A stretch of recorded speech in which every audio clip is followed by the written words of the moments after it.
Could you step out for a moment, Olivia? There's something important I need to announce. Marcus's voice carried across our beautifully decorated living room, cutting through the cheerful chatter of our anniversary celebration. 50 pairs of eyes turned to stare at me, including those of our 12-year-old twins, Emily and Noah. I stood frozen by the fireplace, champagne glass halfway to my lips, trying to process what my husband of 15 years had just said. The same husband who had insisted on throwing this lavish anniversary party, who had spent weeks planning every detail, down to the gold-trimmed invitations and crystal centerpieces. Marcus? I managed my voice steadier than I felt. What do you mean? He straightened his designer tie, the one I'd given him that morning, and flashed that confident smile I'd once fallen in love with. It'll just take a minute, honey. Wait in the kitchen. The kitchen. As if I were the hired help instead of his wife of 15 years, the mother of his children, the woman who had supported him through law school by working 2 jobs. I caught sight of his secretary, Amanda, standing in the corner.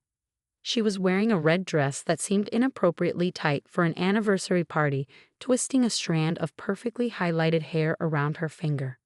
The smirk on her face told me everything I needed to know. My hands should have been shaking. My voice should have cracked. But 15 years of marriage had taught me to read the signs, and I'd been preparing for this moment longer than Marcus knew. Actually, I said, setting down my champagne glass with deliberate care, I think I'll stay right here. Marcus's jaw tightened, the same way it did when a legal argument wasn't going his way. Olivia, don't make this difficult. Emily stepped forward, her face pinched with worry. Dad, what's going on? Nothing, sweetheart, Marcus replied smoothly. Your mom just needs to give me a moment with our guests. Our guests? My parents were there, looking confused and concerned. Marcus's entire law firm had shown up, along with half our neighborhood. Even our old college friends had flown in, supposedly to celebrate our milestone anniversary. I looked at Marcus, really looked at him. The silver threading through his dark hair, which I used to find distinguished, now seemed calculated like everything else about him. He'd been at the gym more often lately, coming home late smelling of unfamiliar cologne. I'd noticed the charges for jewelry I never received, dinners at restaurants I'd never visited. If you have something to announce at our anniversary party, I said clearly, I think your wife should be here to hear it. Amanda stepped forward, her red dress catching the light. Marcus, honey, maybe we should wait. The word honey hung in the air like a slap. Noah's face crumpled as understanding dawned. He was always the more sensitive of the twins, picking up on emotional undercurrents that Emily sometimes missed. No, I said, my smile growing wider.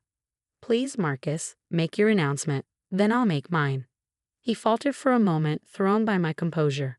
This wasn't how he'd scripted this moment. I was supposed to slink away quietly, letting him control the narrative like he always did. But something in my expression must have unsettled him because he ran a hand through his carefully styled hair. Olivia, I'm trying to be considerate here. Considerate? I laughed, the sound ringing true and clear. Is that what you call asking your wife to leave her own anniversary party so you can announce your engagement to your secretary? Please, Marcus, enlighten us all about your consideration. The room went deadly quiet. I could hear ice clinking in glasses, the soft gasp of shocked guests, the muffled sob from Emily, who had finally caught up to what was happening. Amanda's smirk faltered. Clearly, this wasn't going according to their plan. They'd probably imagined a dignified announcement, sympathetic murmurs from the guests, a seamless transition from one life to the next. Marcus's face darkened. If you insist on doing this here. Oh, I insist. I turned to face our guests, my voice carrying to every corner of the room. My husband has something to share with all of you. And after he's done, I have my own announcement to make. One that I think everyone, especially Marcus's law partners, will find very interesting. His eyes narrowed. He knew I handled all our family finances, that I had access to every account, every transaction, every paper trail he thought he covered. But he couldn't know what else I'd discovered, not yet. Mom? Emily's voice wavered. What's going on? I reached for both my children, drawing them close. They were old enough to understand betrayal, but too young to deserve it. It's okay, sweethearts. Sometimes people show us exactly who they are. We just have to be ready when they do. Marcus stepped forward, his confidence visibly shaken. Olivia, think about what you're doing. Oh, I have, I replied softly. I've thought about it for months. Now, would you like to make your announcement or should I make mine first? The crystal chandelier light caught the diamond on Amanda's left hand, the one I tracked to a purchase at Tiffany's 3 weeks ago. The same day Marcus had told me he needed to cut back on the twins' extracurricular activities because money was tight. I smiled, feeling the weight of the USB drive in my pocket. The floor is yours, honey. Marcus stood there, his perfect facade cracking under the weight of 50 expectant stares. For a man who commanded courtrooms with ease, he suddenly looked like a defendant caught in a lie. Since my wife insists on making a scene, he began, shooting me a look that once would have made me shrink away. I might as well be honest. Amanda and I have fallen in love. These things happen. We're getting married as soon as the divorce is finalized. The collective gasp from our guest would have been comical if it weren't for the twins trembling against me. Emily had gone rigid, while Noah pressed his face into my side, trying to hide his tears. These things happen, I repeated, my voice cutting through the murmurs. Like the thing that happened to our joint accounts 3 months ago, or the thing that happened to the twins' college fund last week. Marcus's face paled. Amanda stepped forward, probably to support him, but my glare stopped her cold. I don't know what you're talking about, Marcus said, but his lawyer instincts were kicking in. He knew he was walking into something, but he couldn't see the trap yet. I gently disentangled myself from the twins, kissing each of their foreheads. Mom, Dad, I called to my parents, could you take Emily and Noah into the kitchen for a moment? I think they'd appreciate some of those chocolate cupcakes we made earlier. My mother immediately understood, wrapping her arms around her grandchildren and guiding them away from the impending explosion. My father followed, but not before giving Marcus a look that promised this wasn't over. Once the kids were safely out of earshot, I turned to our guests. I apologize for what's about to happen, but since my husband chose to make this public, I think everyone deserves the whole truth. I pulled the USB drive from my pocket, holding it up like a prosecutor presenting evidence. 3 months ago, I noticed some unusual transfers from our accounts. Large sums moving through shell companies, eventually landing in offshore accounts. At first, I thought we'd been hacked. Marcus's attempt at nonchalance wasn't quite working. Sweat beaded on his forehead as his law partners exchanged glances. Being the devoted wife I was, I hired a forensic accountant. Imagine my surprise when the trail led right back to my husband's office. More specifically, to cases he'd settled over the past year. Amanda's smirk had completely vanished. She took a small step away from Marcus, her survival instincts apparently kicking in. Olivia, Marcus warned, but I wasn't stopping. It seems my husband has been settling cases for far less than his clients deserved, then receiving generous consulting fees from the opposing parties. Very creative accounting, really the kind that would interest the Bar Association. One of Marcus's partners, David, stepped forward. Marcus, is this true? She's lying, Marcus snapped, but his voice lacked conviction. She's just bitter about Amanda. I pulled out my phone, opened an email, and handed it to David. These are transfers from the Anderson case last month, the one where that poor family accepted a settlement that barely covered their medical bills. 2 days later, a shell company linked to the defendant's corporation paid my husband $300,000 for consulting services. David's face darkened as he scrolled through the evidence. The other partners gathered around, their expressions shifting from confusion to anger. There's more, I continued. Last week, Marcus emptied the twins' college fund. He probably thought I wouldn't notice right away since he left a few thousand as cover.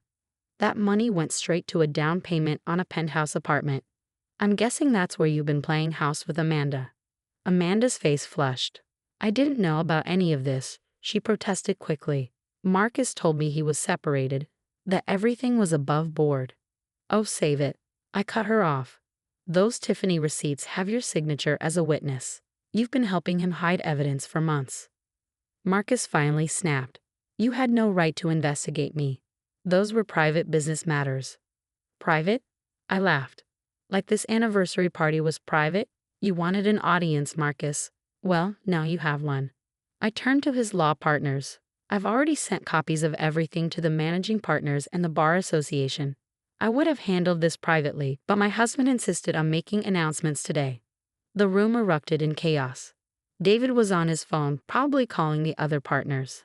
Amanda had backed herself into a corner, suddenly looking much younger and less confident. Our neighbors and friends whispered furiously, phones out, undoubtedly spreading the news across our social circle. "You've ruined everything," Marcus hissed, stepping close to me. "I would have taken care of you and the kids, made sure you were comfortable." "Comfortable?" I stepped closer, meeting his gaze. "Like when you told the twins they couldn't go to summer camp because money was tight while you were buying Amanda that tennis bracelet. Or when you said we needed to cut back on Emily's piano lessons the same week you put a deposit on your love nest." His face contorted with rage, but before he could respond, David interrupted. "Marcus, we need to talk. Now, the managing partners are calling an emergency meeting." I smiled sweetly. "You should go, honey. Sounds important." As Marcus was led away by his increasingly angry partners, I walked to the kitchen to check on my children. They were sitting at the counter, picking at chocolate cupcakes while my parents hovered protectively nearby. "Mom?" Emily looked up, her face streaked with tears. "Are we going to be okay?" I wrapped my arms around both my children, breathing in their familiar sense. "We're going to be better than okay. We're going to be honest with each other, and that's worth more than anything your father could have given us." Noah wiped his eyes. "But what about the penthouse he bought? And Amanda?" "Oh, sweetheart," I kissed his forehead. "Your father's about to learn that actions have consequences. And thanks to Grandma and Grandpa, who helped me set up trust accounts for both of you last year, your college funds are safe. The money your father took, that was from a dummy account I set up when I first got suspicious." My mother squeezed my shoulder. "I always said you were smarter than him."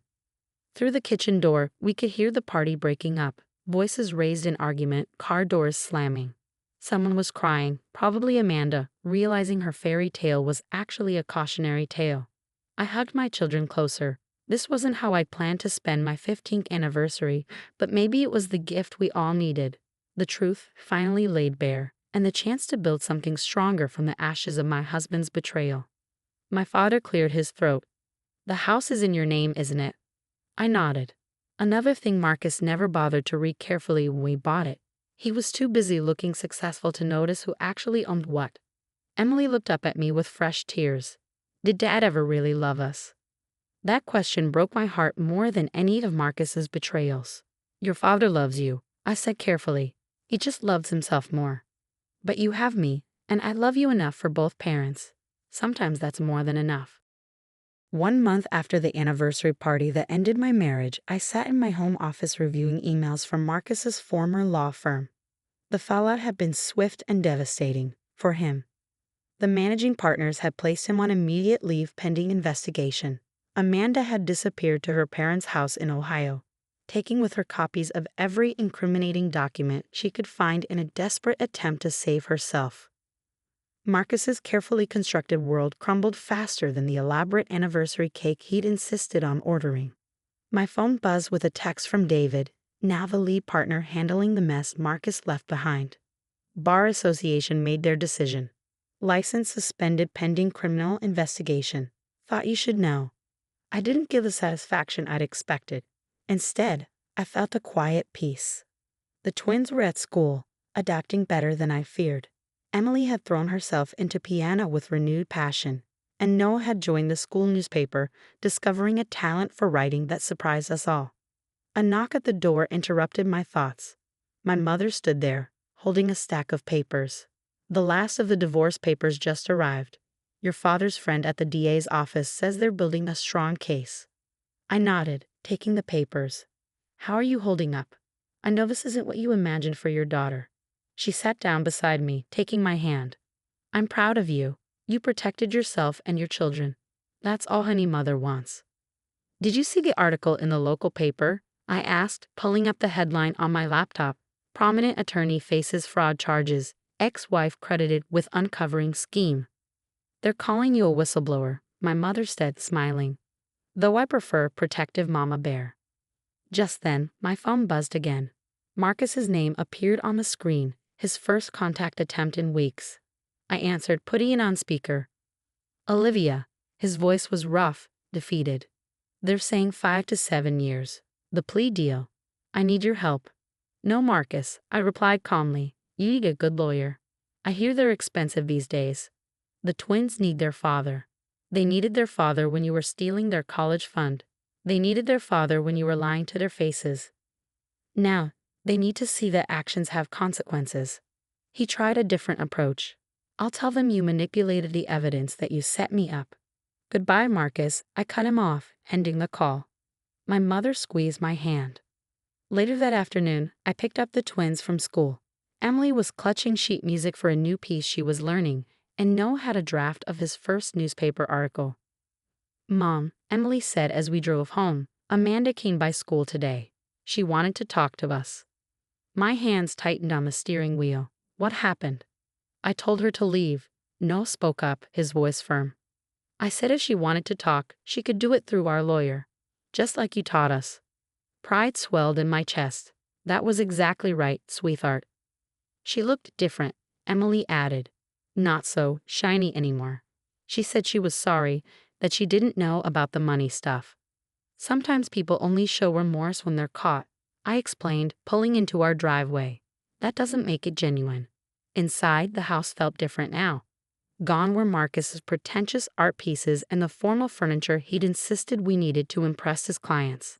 Instead, there were family photos, comfortable couches, and the twins' art projects proudly displayed. Can we get pizza tonight? Noah asked, settling at the kitchen counter with his homework. The kind Dad said was too cheap for our image. I laughed, reaching for the takeout menu. Extra cheese and pepperoni coming up.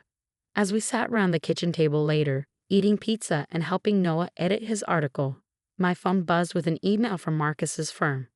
They were offering a generous settlement to avoid public litigation, including full college funds for both twins. Mom? Emily asked, noticing my expression. Is everything okay? I looked at my children, really looked at them. They were stronger than before, more honest, more resilient. We all were. Everything is perfect, sweetheart. Sometimes the best anniversaries aren't about celebrating the past. They're about building a better future. Noah raised his pizza slice. To Mom, the best whistleblower ever. To Mom, Emily echoed, who taught us that standing up for yourself isn't just right, it's necessary. I raised my own slice, feeling tears prick my eyes. To us, because sometimes the best family isn't the biggest, the richest, or the most perfect looking. It's the one that sticks together and tells the truth. As we finished our dinner, laughing and planning our weekend, I realized something important. The anniversary party that was supposed to humiliate me had instead set us free.